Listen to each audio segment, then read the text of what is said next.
Hey everybody, welcome back to my channel. So today's video is all about how to prepare for your labor and delivery. If you are at the point of your pregnancy where all you're thinking about is labor pains, what's going to happen in the delivery room, what's going to happen with the whole delivery process, then please continue watching because I will share my experience with you and I hope it helps you during your labor process.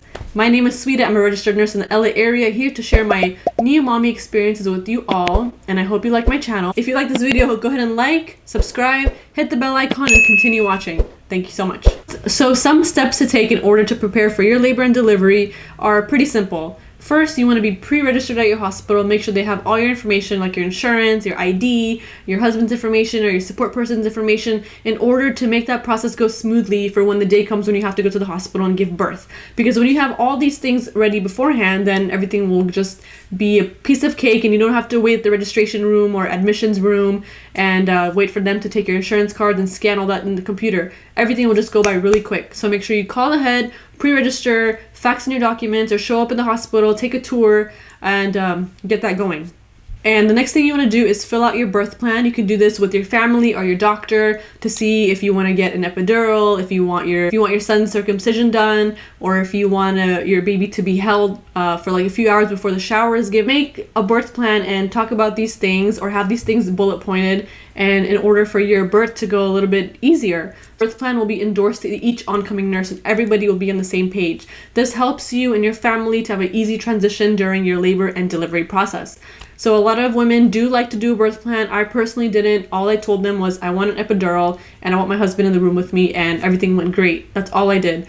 I did have a birth plan document to fill out, but I honestly didn't even have the need to do it at that moment. So I personally did not do one, but go ahead and have a birth plan ready if you really want to. And once you do have contractions, please time them. Please call your doctor immediately when you start having contractions that get intense, more frequent, and more painful with each passing minute. You don't want to wait hours before you call your doctor. You have to call your doctor right away as soon as you feel a contraction, and especially if it's different from the Braxton Hicks ones you were having prior. Make sure you attend all your prenatal appointments, all the Lamaze classes, all your breathing techniques that they teach you. Make sure that you prepare really, really well, especially at the beginning of your third trimester, because everything will hit hard then. Your belly will be growing bigger. You're going to be huffing and puffing. You're going to be swelling, especially your feet, your ankles, your hands. You're going to be feeling it in your whole body. So you want to be prepared, because the more further you go into that third trimester, the more difficult it will be to get all this knowledge and information, because all you're going to be thinking about is, oh my gosh, I have to give birth soon, and it's going to be stress. You're going to have insomnia. So make sure that you have all these things ready before the third trimester, or even at the start of the third trimester, because things are still okay at the start of the third trimester, but as you progress it gets harder, more difficult, and all you want to do is give birth at that point and have your baby in your arms instead of carrying him or her around in your belly all day and huffing and puffing around. And the best thing you can do is seek support from your family.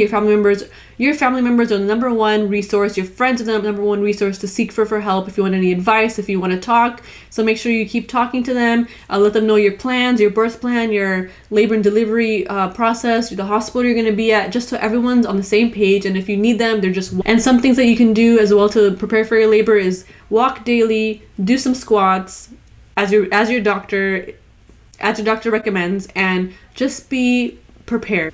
And just know that everything will be okay at the end of the day, no matter how you're going to have your labor and birth process. Just have a clear mindset and anything is possible, and you will be holding your baby in your arms soon. So I hope this video will help you with your labor and delivery process and things to prepare and expect during your birth process. So if you like today's video, go ahead and like, subscribe, share, hit that bell icon, and continue watching. Thank you very much, everyone. Until next time. Bye-bye.